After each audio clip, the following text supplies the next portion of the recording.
Halo, Assalamualaikum warahmatullahi wabarakatuh. Kami dari kelompok 5 yang beranggotakan saya Kartika Nuri Sakinatul Alim, kemudian ada Umu Kiada, ada Okaf Raja, Saskia, dan juga Azka. Di sini kami akan membahas tentang membongkar dinasti politik keluarga Atut di Banten antara kekuasaan dan korupsi. Langsung saja untuk pembahasan yang pertama, yaitu latar belakang dan profil yang akan dibahas oleh Umu Kiada. Kepadanya saya persilakan. Baik, terima kasih kepada moderator yang telah persilakan saya untuk memaparkan latar belakang dari makalah kelompok kami. Korupsi merupakan salah satu permasalahan krusial yang menghambat pembangunan nasional di Indonesia. Tindak pidana korupsi tidak hanya merugikan keuangan negara, tapi juga merusak tatanan sosial, melemahkan institusi pemerintahan, dan menurunkan kepercayaan publik terhadap aparat negara. Salah satu kasus korupsi yang menarik perhatian publik adalah kasus yang melibatkan mantan gubernur Banten, yaitu Ratu Atut Hosiah.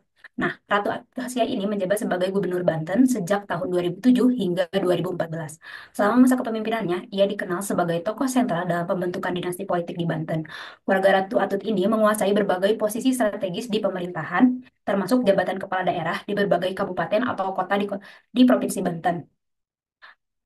Pada tahun 2013, Komisi Pemberantasan Korupsi atau KPK menetapkan Ratu Atut sebagai tersangka dalam dua kasus korupsi. Pertama, kasus suap kepada Ketua Mahkamah Konstitusi, yaitu Akil Muchtar, sebagai sebesar 1 miliar rupiah terkait penanganan sengketa Pilkada Lebak. Kemudian, kasus korupsi pengadaan alat kesehatan di Provinsi Banten yang merugikan negara sebesar 79,7 miliar.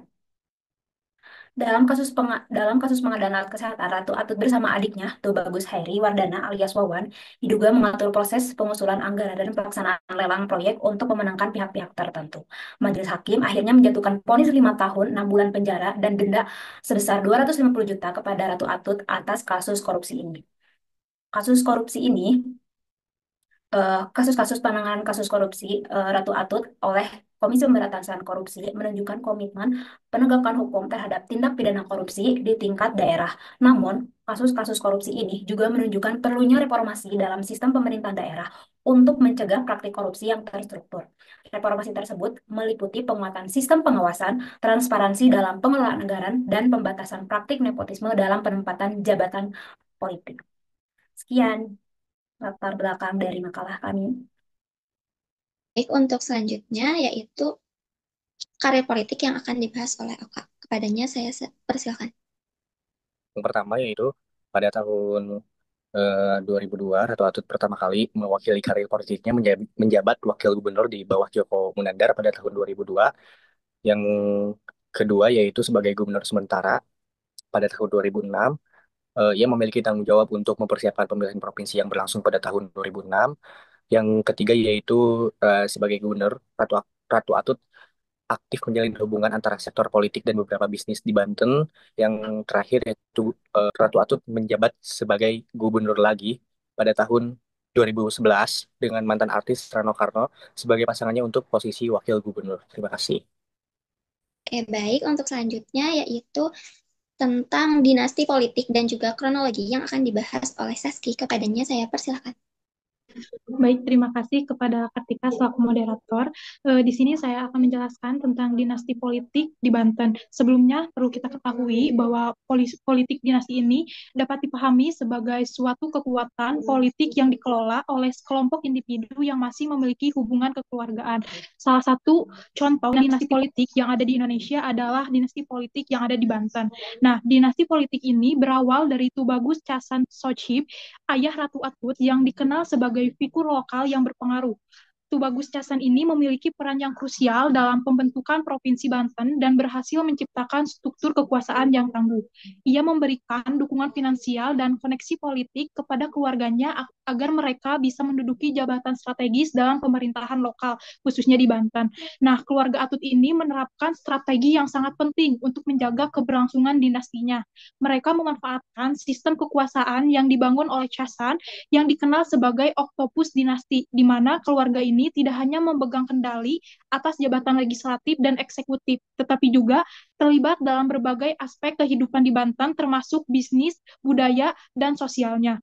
Nah, salah satu faktor yang mendorong keberlangsungan dinasti politik di Banten ini karena rendahnya partisipasi politik masyarakat di Banten itu sendiri.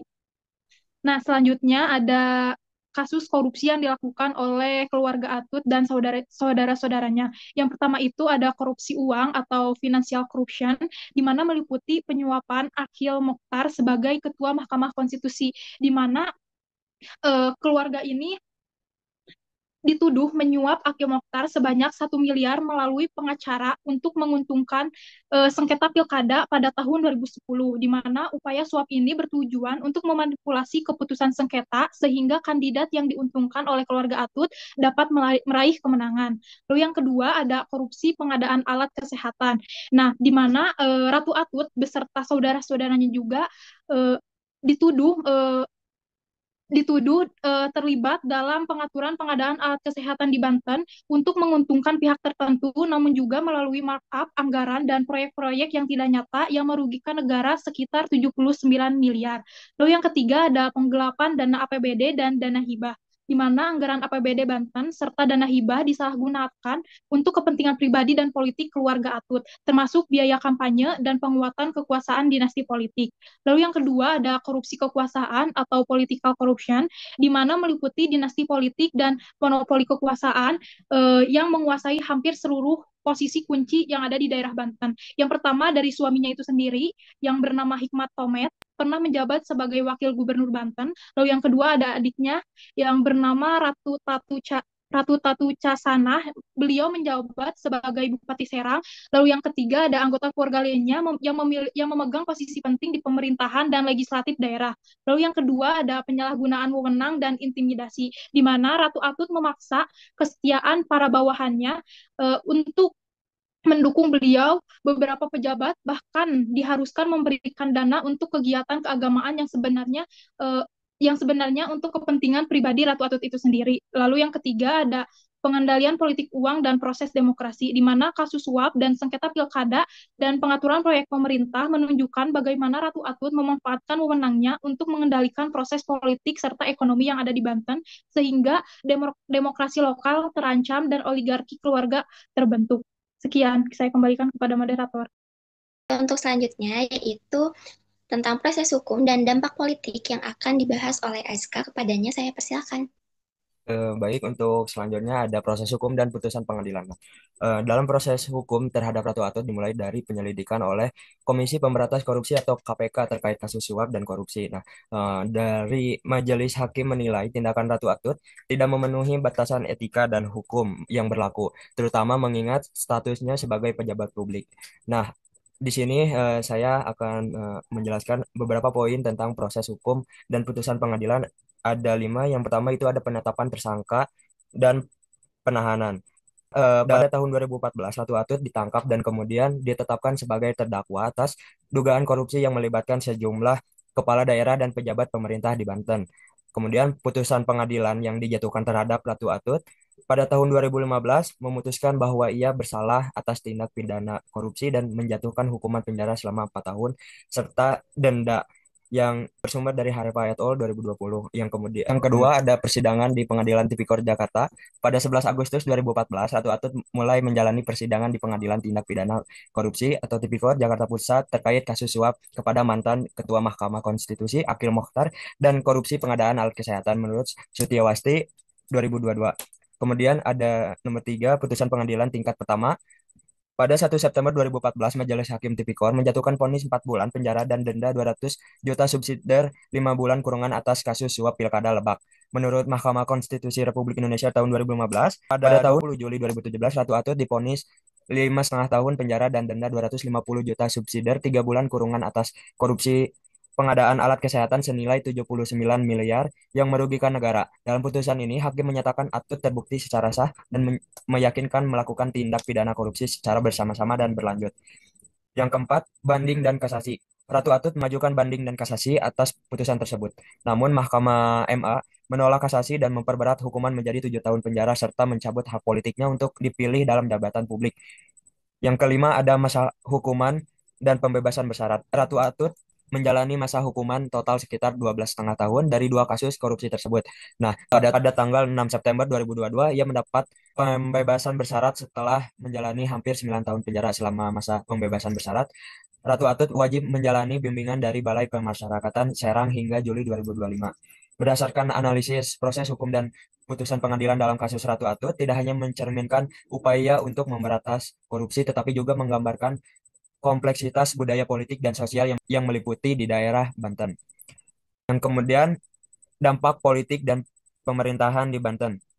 Yang pertama itu ada bertahannya dinasti politik dan kuatnya jaringan kekuasaan.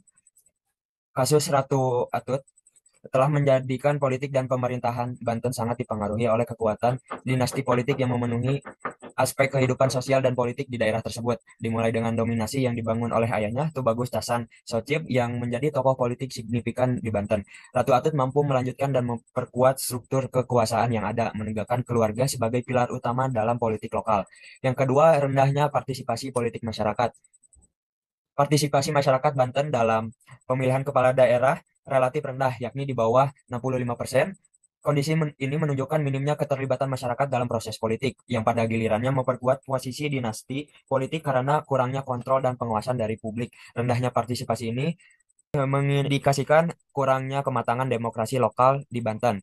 Yang ketiga, dominasi ekonomi dan politik yang mengarah ke plutokrasi.